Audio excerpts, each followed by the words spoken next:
This is my FMS FCX18 Toyota Land Cruiser LC80, and it is probably the best value RC that you can buy, considering what you get for the price. I mean, it's cheaper than a TRX4M High Trail, and even though I love that truck, this definitely comes with a lot more. So I definitely think it's way worth the money. This truck is awesome, and I want to talk about what I've done to it already. I have, well, first thing that you probably notice, new wheels and tires. These are Proline Mickey Thompson Baja Pro X. They're a little bit smaller than the stock tire, just a little bit, not really by much, but this truck does sit rather high, so I think that does kind of help with the center of gravity.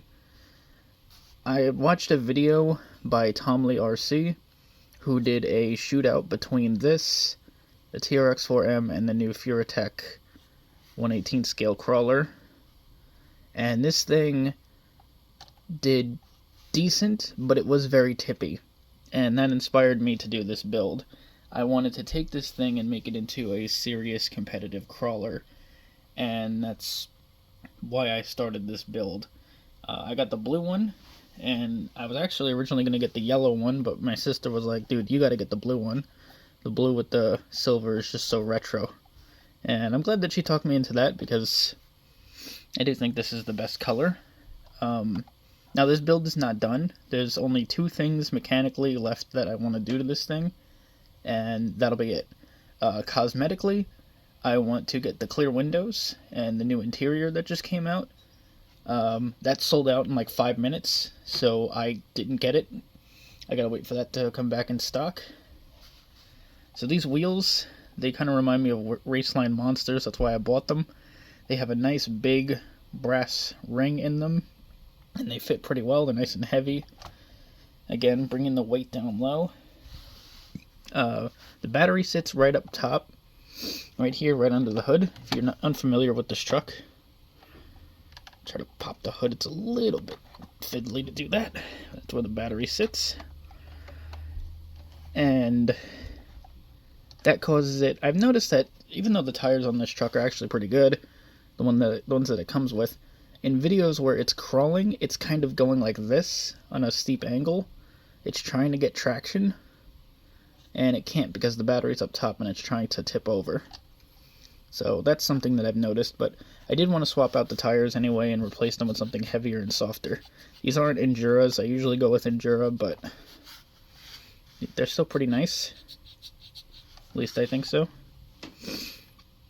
I got brass. These are Trial portal covers and RC all-wheel drive brass bits. And I did that for the same in the rear. So this truck is now extremely heavy. I have not run this truck yet,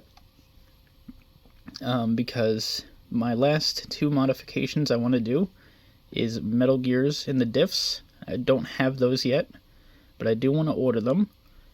And I want to do metal drive shafts. And that'll be it. This build will be completely done. We did modify the steering servo so that there's almost no servo saver. I did do that classic bolt swap where you take the bolts that normally go on this end and swap them over here. And what that does is it gives you a little bit of a better steering angle.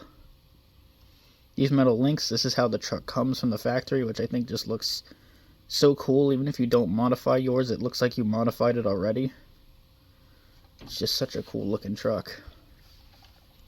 There's a little bit of a problem I've noticed, that the back shocks kind of get stuck, but that's the same on my TRX4M anyway, so I'm just assuming it's an oil fill shock thing. I don't really care for oil filled shocks. They don't really impress me all that much. I mean, I know they're better for performance, but standard springs that are bouncy I kind of like, because it gives you that scale look of a vehicle bouncing around. But yeah, anyway, so that is my build on the LC80 so far. I can't wait to run this thing. There's a course that's a little bit far from me, but I do plan on driving there eventually and taking this thing there. It's a course meant for TRX4Ms, and I want to see how this thing performs there. And yeah, I think it'll be pretty awesome. I can't wait for the clear windows and the interior. Whenever the interior comes back in stock, I'm going to be ordering it, and then I'll order the clear windows. And I want to actually cut the side windows out, just the driver and passenger, to make it look like the windows are down and you can see the driver a little bit better.